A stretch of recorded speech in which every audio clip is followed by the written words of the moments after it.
If you can bear with me just a second here.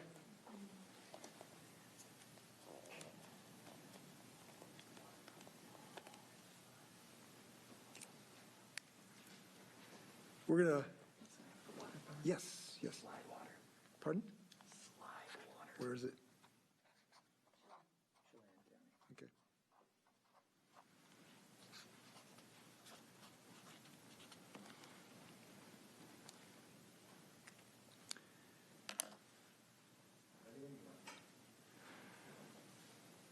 Okay, thank you. All ready? Good afternoon. I'll be joined today with Secretary of Health John Weisman to answer questions after I have a chance. And actually, he'll make some remarks after I conclude. In case you missed some headlines, there was an important decision by the federal judge in Spokane yesterday. The court firmly dismissed a court challenge to the use of the state of Washington through the governor's emergency powers to curb the spread of 19. That was challenged, and the court, in quite strong language, dismissed that challenge. This is great news for the state of Washington because it allows the state to continue to protect that which is most precious to us, which is the health and safety and lives of Washingtonians. I should note that the state of Washington has not lost any of the challenges that have been posed to date in any of the lawsuits, and I would expect that record to continue. I've been alerted that the plaintiff in that case, Slidewater of Chelan County, has been operating in violation of that order, and we can expect that through the Department of Labor and Industries, there will be penalties associated with that noncompliance. I want to thank the Attorney General's office for working on this. This saves lives. And I want to thank our counsel, Catherine Leathers, who's been working on this day and night for several months to draft these orders with the utmost respect for the U.S. and state constitutions. As I've said, we've had enormous adherence to our orders. I want to thank Washingtonians who have stepped up to the plate. It is unfortunate that there's a few folks that have endangered other Washingtonians by their risky behavior, and we simply cannot allow that to continue. So we have some good news today in this effort against the COVID pandemic. We know we have problems in this state right now, but we know that they can be addressed by individual action and restraint.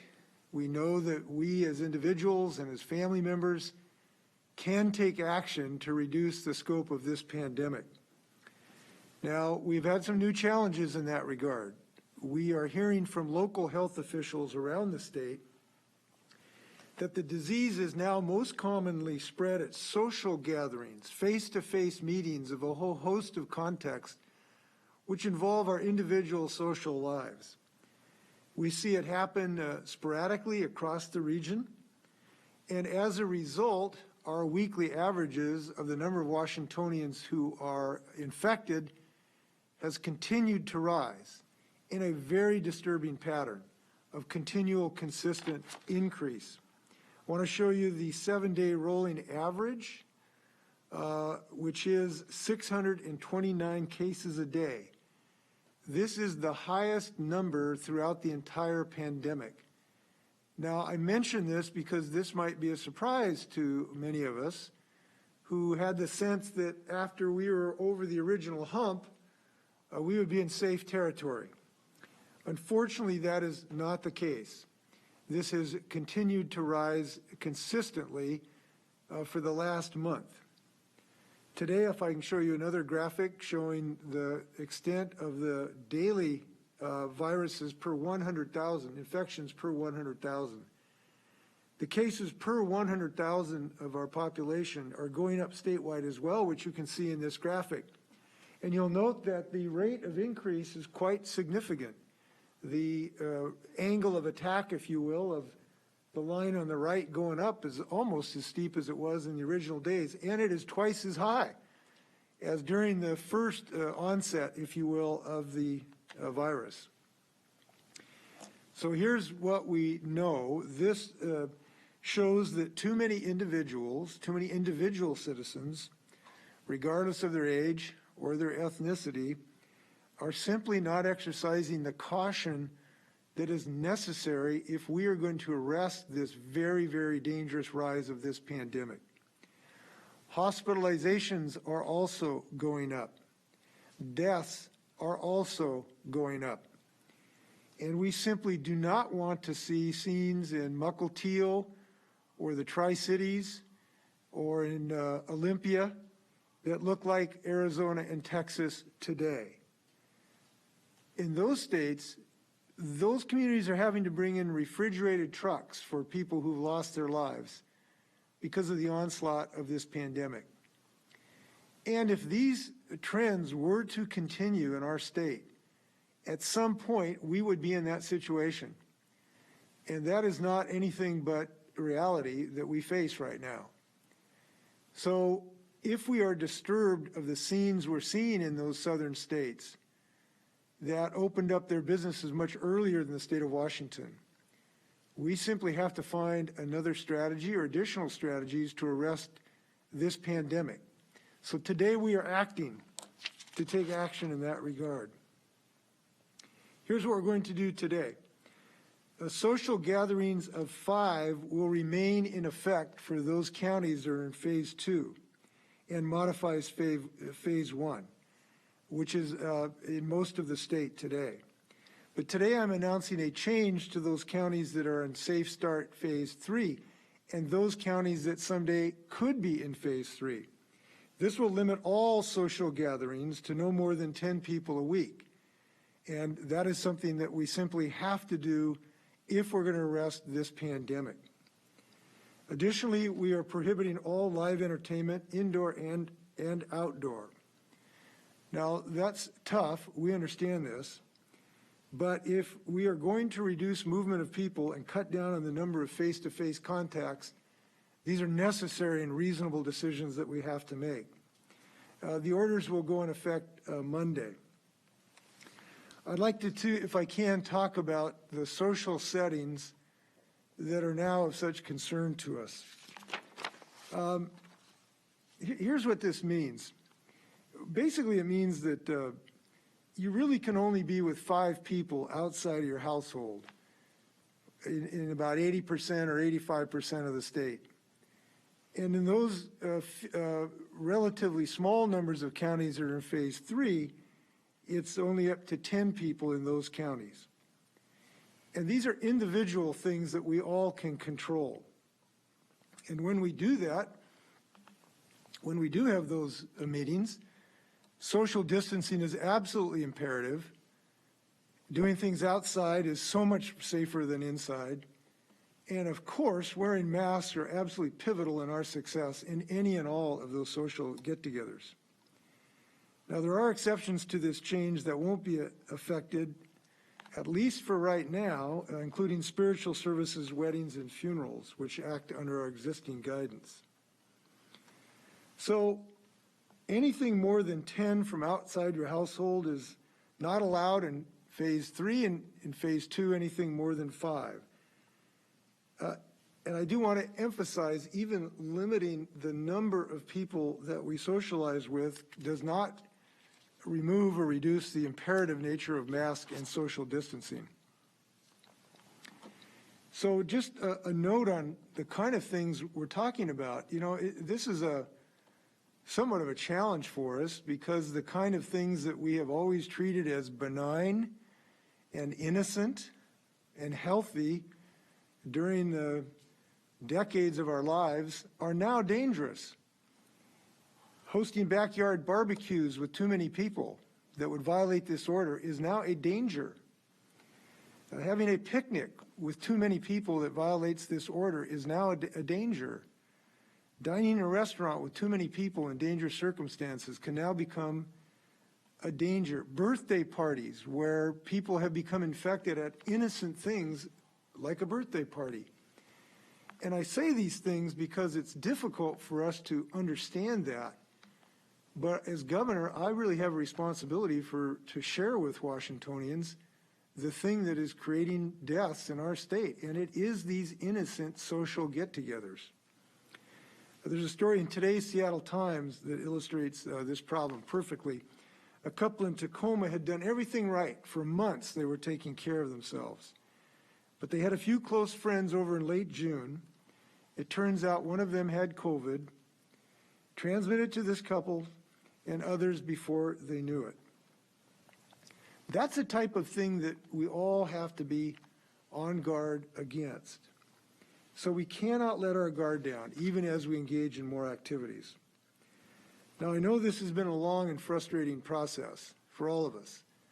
We all have our individual stories. Mine is I haven't had a chance to hug my new grandchild, a little beauty named Annie, who I get to see her crawling now electronically, so I still get to enjoy her company. But it is hard not having a chance to give her a hug. But if we're going to save ourselves from increasing death, it's simply what we have to do. Now, there is a particular phenomena that is now occurring in our state, too, which I have to address. And that is that we have had a really significant surge in COVID cases among younger people. I'll give you an example of that. From January to March, young people represented 22% of COVID cases. From May to June, they represented 45% of our cases. We are seeing an explosion of this pandemic in the younger generation.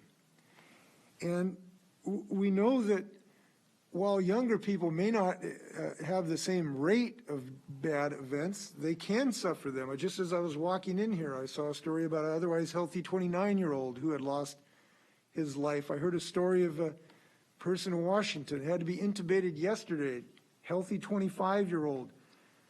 So somehow we really need folks in this age group to help us, help themselves, but help the rest of us too. And I'll tell you why.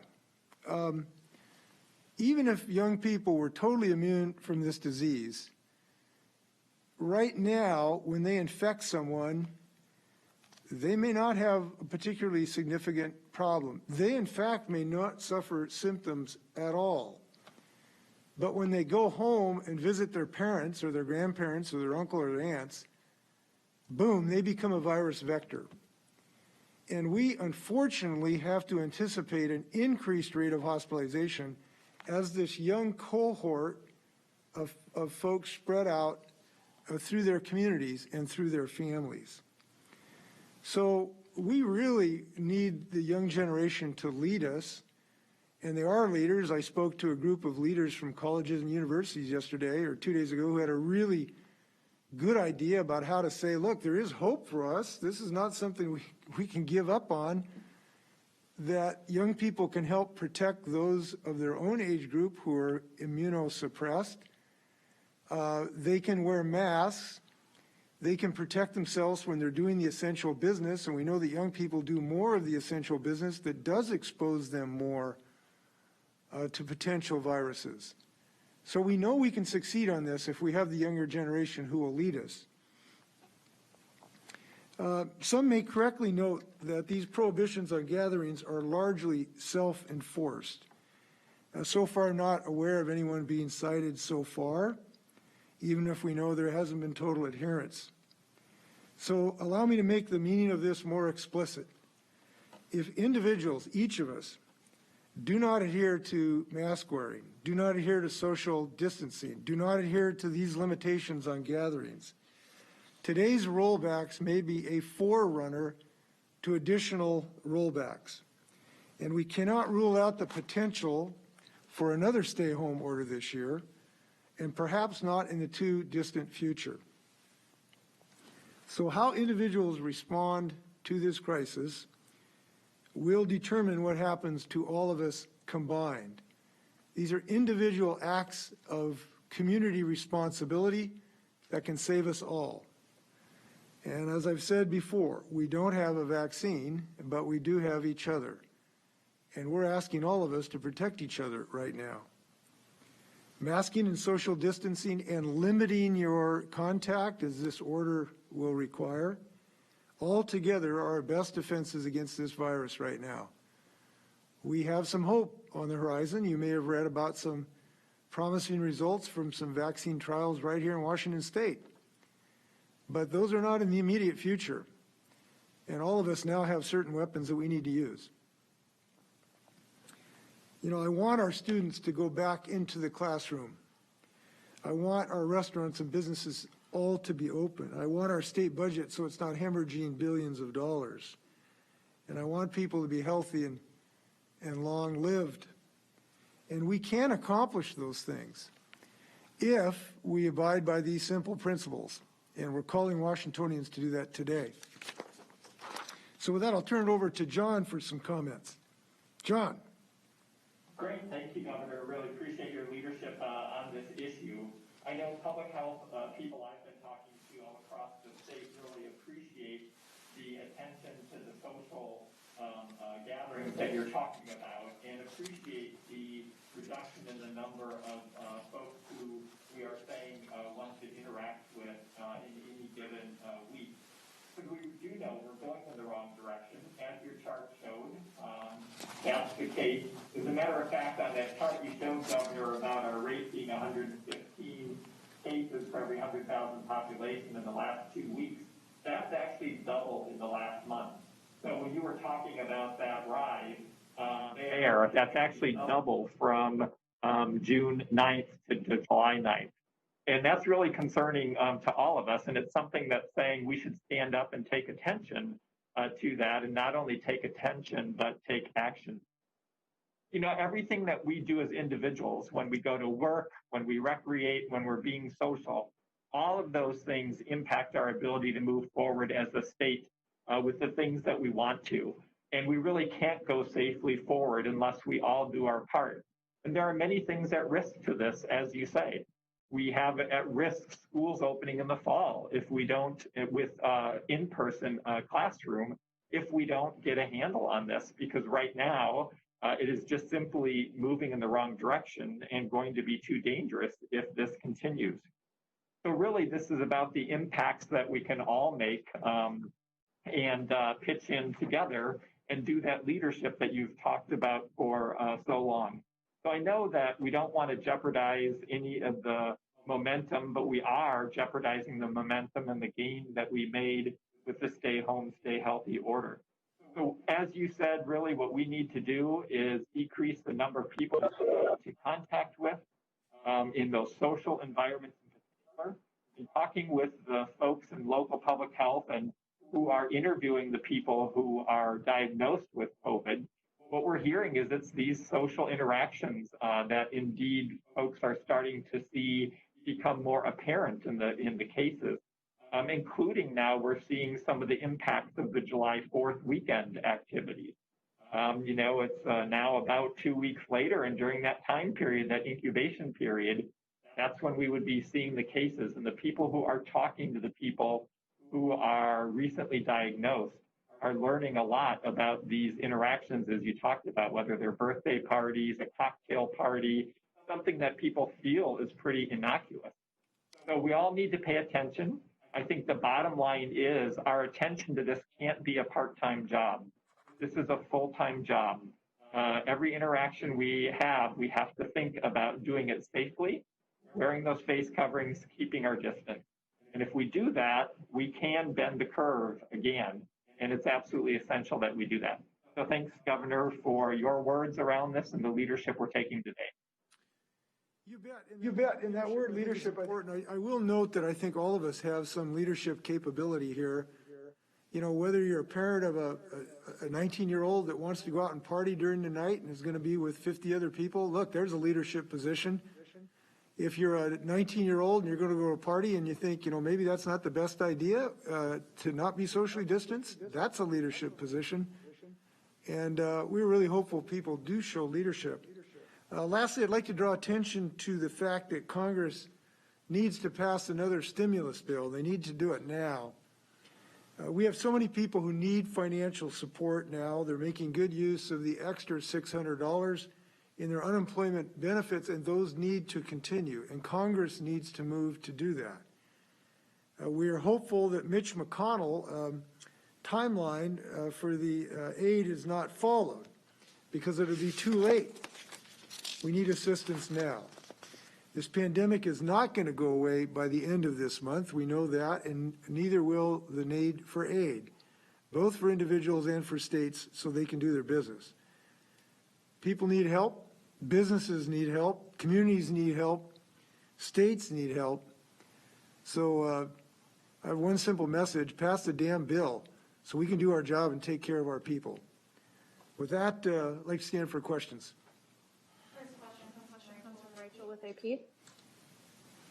Governor, you've warned of potential additional rollbacks. Can you give specifics of what activity could be modified short of a stay-at-home order? Yes, these are not decisions at the moment, but we would have to look, if this trends continue, even in the short term, if these trends continue, we would have to look at the things that are least problematic for people's daily survival, least essential for our economy, and most dangerous by bringing people together in social settings.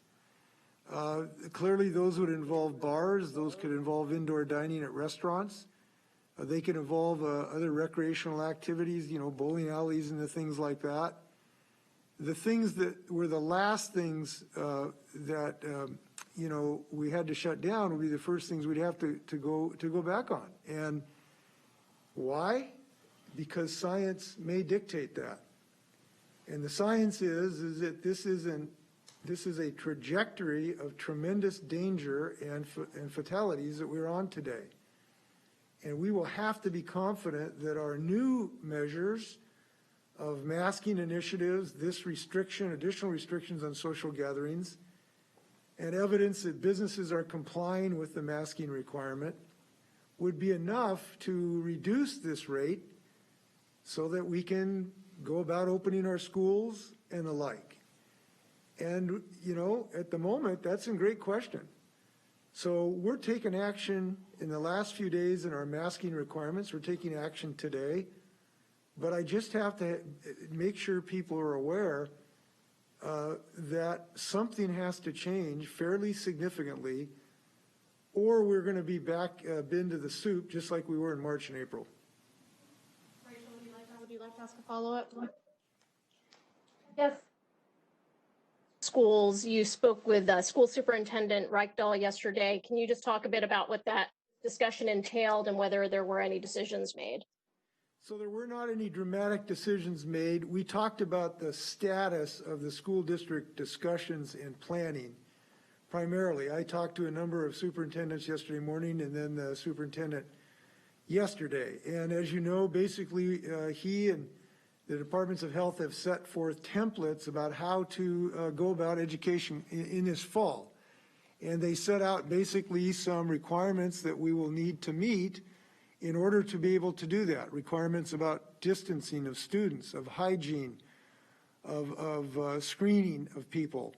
And so we know what those requirements are, and the school districts are now considering those to figure out how to go about education in the most successful way, taking those into consideration. And at the moment, it doesn't appear that those plans are set in concrete. We know that many of the districts are looking at hybrid plans that would involve a certain number of days in classroom instruction and certain remotely. There's also a number of school districts have told me they would consider an option where parents, if they wanted to, could opt for remote instruction. And there may be some schools that have found a way to do it with total on-site instruction. So at the moment, the situation is districts are trying to make individual decisions that are consistent with their own community settings, and that those discussions are continuing.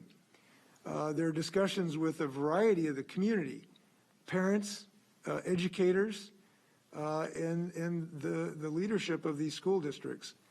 So the state is continuing to try to figure out what works on a community by community basis. But I do want to perhaps reiterate what is maybe obvious. Our ability to open schools is dependent on our ability to knock down this virus. And as you noted, we're getting some good science on this subject to make scientifically driven decisions.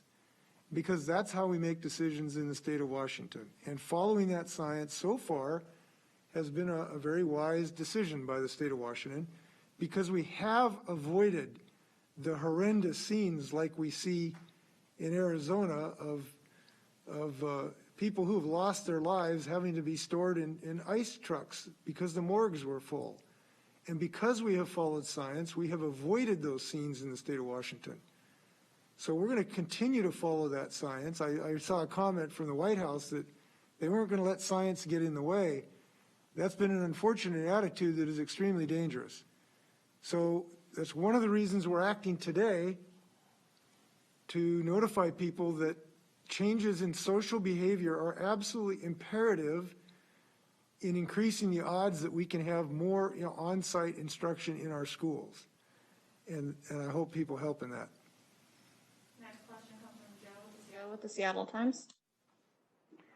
Governor, a two-part question for you. Regarding today's order, is this a signal that you view the larger gatherings as more of a threat in the Phase 3 county compared to the 5-person limit in the Phase 2 counties? Is that not a threat at all in your mind at this point? And then, you still have lawmakers unhappy that there hasn't been a legislative session scheduled. On the Republican side, there are, a host of concerns, constitutional, but even some Democrats want to get back to Olympia. How do you justify keeping one of the three co-equal branches of government sidelined during this extraordinary pandemic so far? So in answer to your question, no, I consider the restrictions that we have equally important in Phase 2 and Phase 3 counties.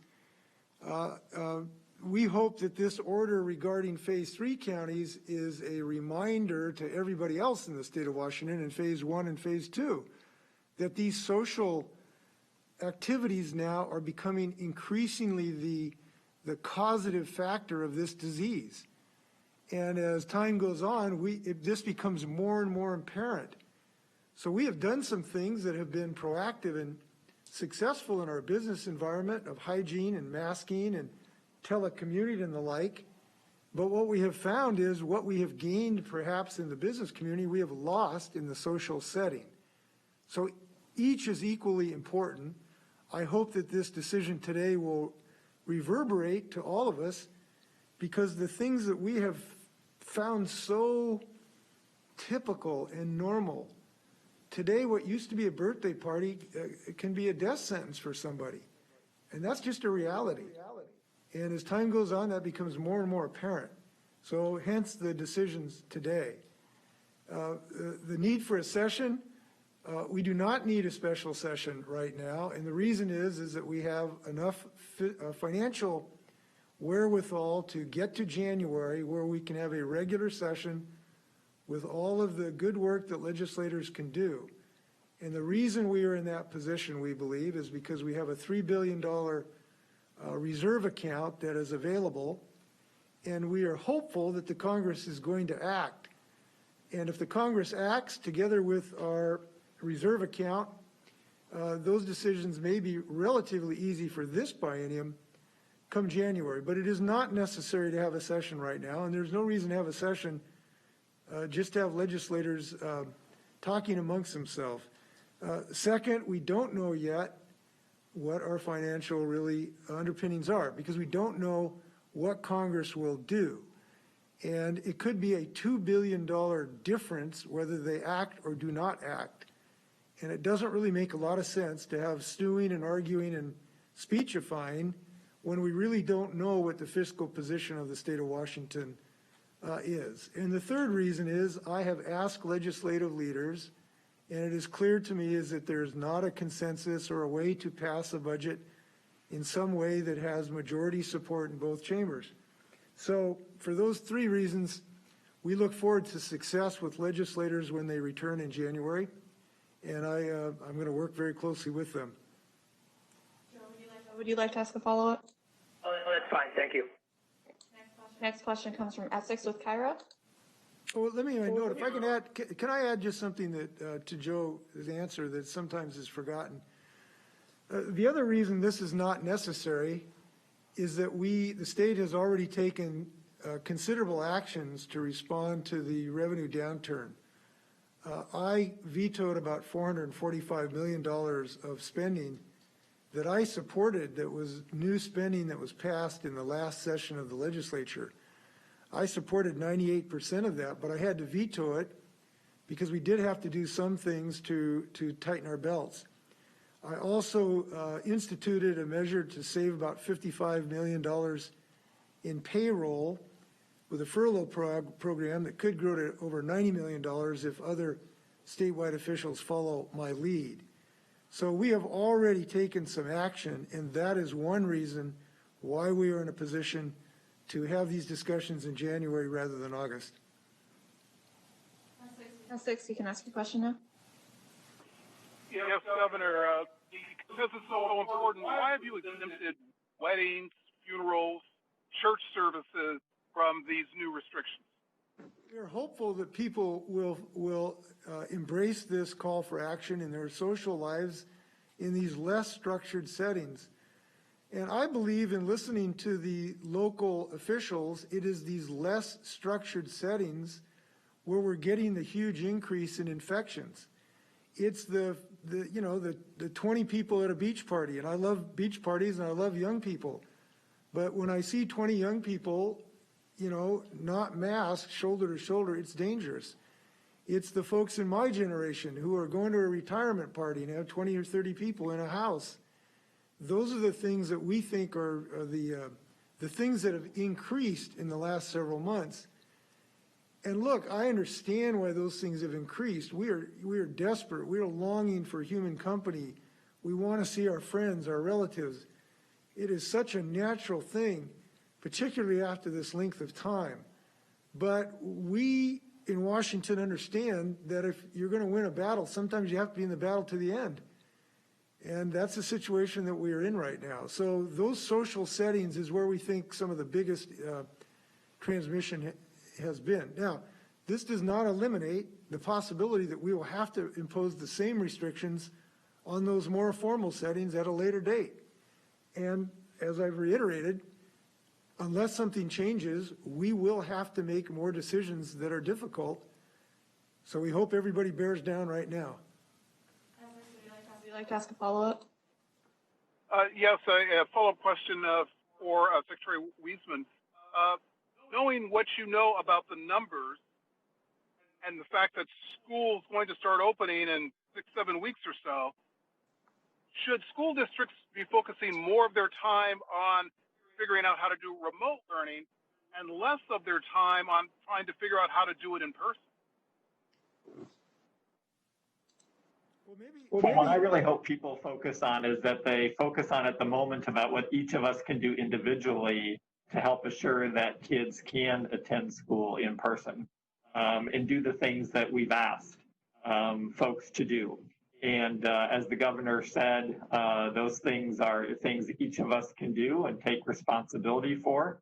And as we've also said, we know the need for social interaction and want to continue to encourage people to do those Zoom happy hour parties or birthday parties where people can stay connected.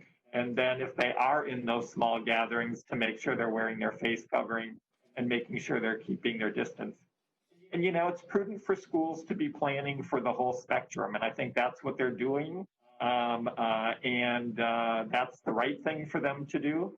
And again, we can do our part by helping them be able to get kids into the classroom by 100% of our time taking responsibility for our personal interactions.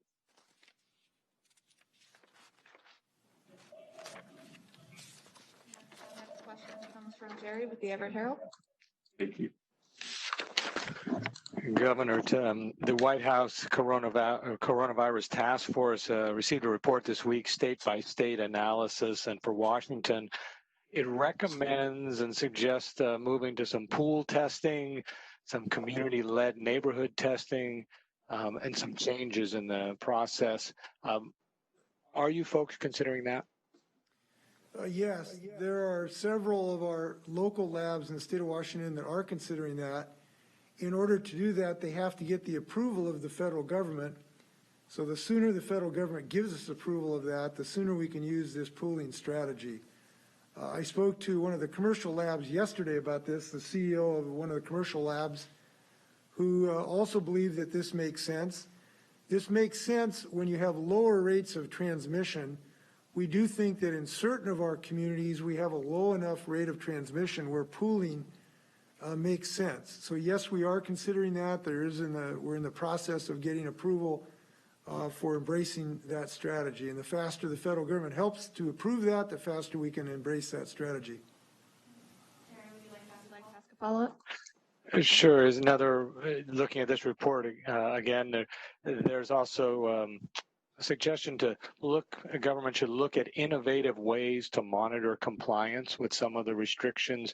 I'm wondering, in light of today's announcement, what innovative ways might you guys be considering to enforce the gatherings beyond the voluntary compliance?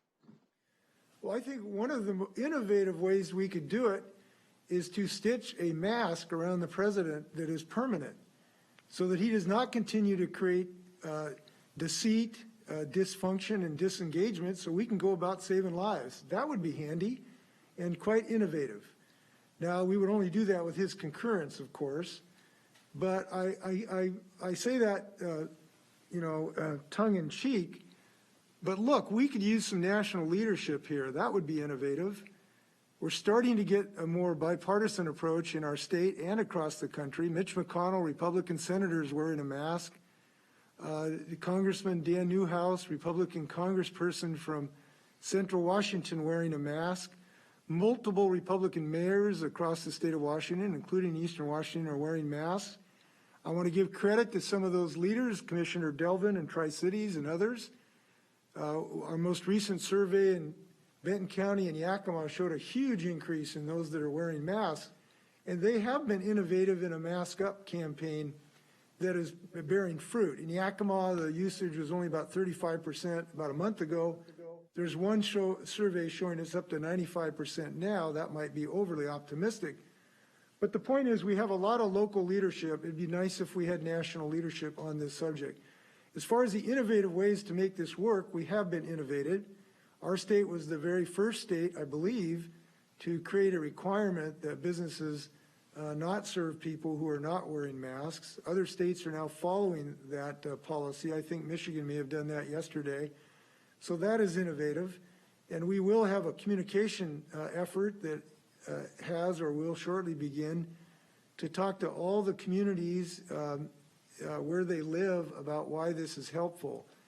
And I think you'll find some innovative way to message that.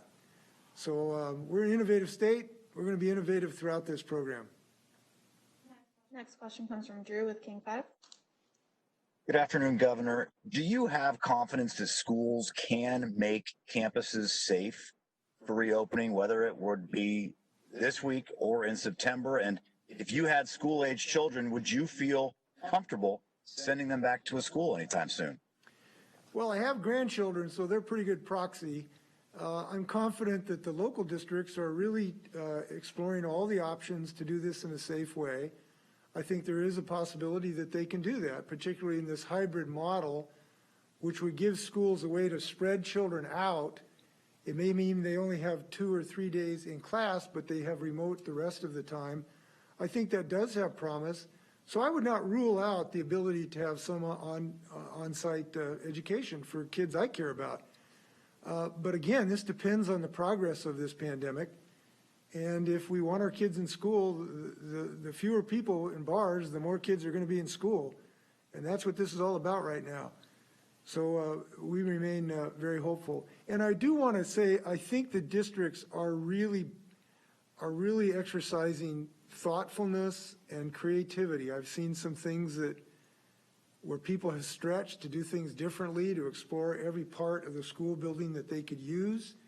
Obviously, improving remote learning opportunities is really important, and they're being as creative as possible. But we have to realize remote learning is not always totally equitable. Children without great broadband access, children with disabilities, it's much more difficult for them.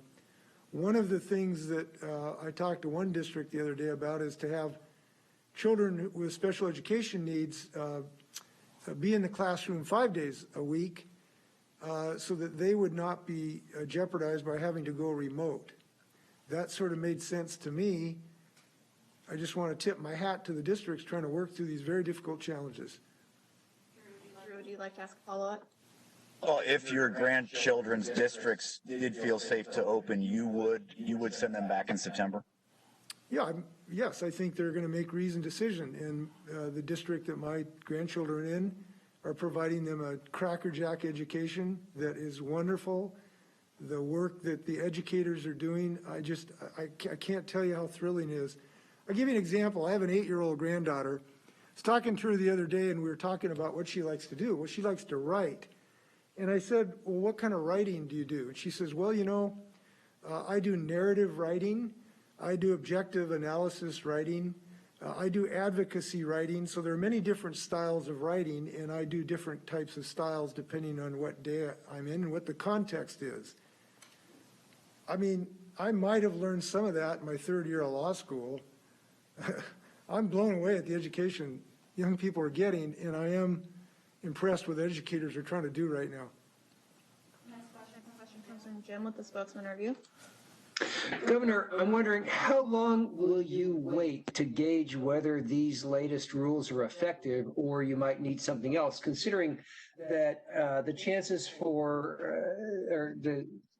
chances to see what's happening from exposure to infections on next Monday when these go into effect, they may not show up for 2 weeks, given the time it takes for symptoms to show up and then tests to be processed. These are the questions that are unanswerable. I can't give you a specific date. What I can tell you is every single day we evaluate these situations. Now, this morning I had some news that was very concerning. There's preliminary numbers of infections announced today, over 1,000 for the second time in about a week. We don't have the full date when those infections took place, so we don't know to what date to really ascribe those. With an over 6.5% positivity rate, which is higher than it has been in the last month. So this morning's data was disturbing to me, and we just look at that every single day. So I can't give you a date or a time. It's when we make a decision that we have to be more aggressive to have a higher level of confidence that we're going to knock these numbers down. Jim, would you like to ask a follow-up?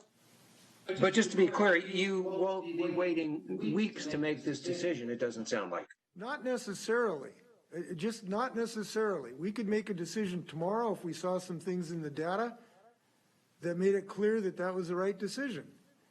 Or it could be weeks before there's additional changes. You just have to judge this on the condition of the patient. It's like asking a physician, when are you going to make the decision to do the surgery? It depends on the condition of the patient. And we hold 7 million people's lives in our arms, to some degree my arms right now. And I take that very seriously, and I evaluate it every single day. And we're going to make decisions based on science, not ideology, or trying to avoid hard decisions. Next question comes from Keith Wiscoma. Yeah, Governor, as far as the numbers that are coming out, just looking at Pierce County, 89 new cases. When you were allowed them to go to phase 2, they were averaging in the teens. When is it going to be time for you and the Secretary of Health to take some of these counties and force them back phase 1 or phase 1.5? I would give exactly the same answer I gave to the previous question. When it's the right decision, that we are confident that what we are doing are not achieving the desired goals. And today we're taking some action that will increase the ability to reach those goals. Tomorrow we may have to take some more action depending on what additional metrics are coming in. So I would tell you that we will make those decisions at the right time. And I think by and large we've done that throughout this effort. And so all I can give you is the value statement that we use in making these decisions. And those values remain unchanged. We value human life. We value science. We value fairness. And when those three things suggest we need to move, we will make the right moves. And we are not timid or afraid about controversy. That's deadly right now, to be afraid of controversy. We have to act sometimes. So at the right moment, we will take further action. Keith, would you like to ask a follow-up? Governor, we were at Lake Washington over the past several days, and there were large groups of young adults who were out on the pier, out on the boardwalk. Some of them told us they just don't care. What do you tell them? And is it time to take more stronger enforcement of your mask order and your crowds order? Well, I got to tell you, this is a difficult thing to talk about because I'm 69 years of age, and when I see young people, I'm immediately jealous of them being in perfect health, the bloom, the rose of youth, with not a care in the world. You know, I'm kind of jealous of that. And the last thing I want to be seen is the guy saying, "Get off my lawn." I don't want to be in that position. And you can't ascribe the whole problem to the young people of the state of Washington. Look, one of the reasons they have a higher infection rate is they do a lot of the work that's on the lower end of the pay scale, where they have a lot of interaction with people. They're the people serving you coffee and ice cream at the grocery store, and so they're exposed more than the older generation. So I'll defend them to a certain degree. However, the fact is that we are simply seeing a behavior that is way too risky, exactly the kind that you're talking about. I'm seeing it many, many places that I go, and it's really troublesome to me. All I can tell people in that situation is that the greatest motivation I would hope you would have is if you really don't care a lot about your own life, and if you think the odds are with you, fine, but you're taking that home to your mom and your dad, and you're taking that home to your grandpa and your grandma. And if the life of your grandpa and your grandma or your mother doesn't motivate you, then I don't know what will. And I just hope that people start thinking about that a little bit. It's one of the reasons we're taking action today. And it is the motivation to help your loved one that eventually is going to get people to show some responsibility. If people don't care about their grandma, then heaven help you. I can't help you. You're helpless. And I just hope people start to think about in those terms. Now, could there be enforcement action? Yes. So far, it has not been really useful to do that. We are taking some enforcement action against this business in Chelan County. If businesses don't enforce the masking order, there could be enforcement action in those contexts. But for individuals, this is an individual issue of who you love and who you care about. And we hope Washington show that in the next few weeks. Time for a few more questions. Next question comes from Alexis with the News Tribune. Governor, can you respond to the Trump administration's order that had to do with hospitals bypassing the CDC when reporting patient information and what that might mean for our state? Well, it is very disturbing because the administration under this president, unfortunately, has a history of first denying the problem, then disengaging from the problem, and then trying to deceive the public about how bad the problem is. And so when they do something like this, it's very concerning. The CDC is the group charged with this responsibility. I can see no reason to deny them access to this information, which are the experts on this, other than some motivation that is unpure. Now, unfortunately, I shouldn't say unfortunately, we know the president views himself in great political trouble, but that should not justify denying the public the protection of the information that is the most important information, intelligence information we have right now, which is how to beat this pandemic. And this information is gold. Look, the decisions we make on a daily basis depend on accurate information, much of it from the CDC. So we should all be very disturbed by this. We would hope Congress could act on this to try to save us from a person who doesn't want to know us how severe this problem is. And that's a sad fact right now. Alexis, would you like to ask a follow-up? No, thank you. Last question. Great. Final question comes from Ashley with the Chinook Observer. Hi, Governor. I'm wondering, last week I asked about why there wasn't a closure to the state's coastal beaches ahead of the 4th of July holiday. And you said that there wasn't really a serious discussion on that topic. And you mentioned Ocean Shores, which is actually in Grays Harbor County, but and I'm in Pacific, but was a good example because last Monday, since last Monday, Grays Harbor has seen an increase of 22 cases, raising its total number of confirmed cases to 56. Long Beach is also part of a pilot program to map our COVID-19 spread by testing our sewer systems. The day after the 4th of July holiday, up till 4th of July, our sewage tests did not detect SARS-CoV-2, the virus that causes COVID-19. But on July 5th, the day after the 4th, the sewer test showed an estimated about 30 people in the city were shedding the virus. So I'm just curious, why wasn't there more serious discussion about closing the beaches prior to the holiday, given how popular a destination the coast is for the 4th of July? Well, I guess one reason is that I'm not omnipotent. We're doing everything we can to save lives, but I haven't been able to have a decision-making for every 100 yards in the state of Washington. And, we just did not consider that being at that level of risk that justified additional decision-making that was specific to the ocean beaches. But you raised some really interesting information. I had not heard that information you just shared with me. I'm going to go back and ask the health departments about that. And it might be a situation where it does call for additional closures at a later date, depending on what the data shows. And this comes back to what I've been saying, is that we follow the data. You've just given me some data points I find very, very interesting. So I'll be doing some checking on that, and I appreciate you sharing that with me. Ashley, would you like to ask a follow-up?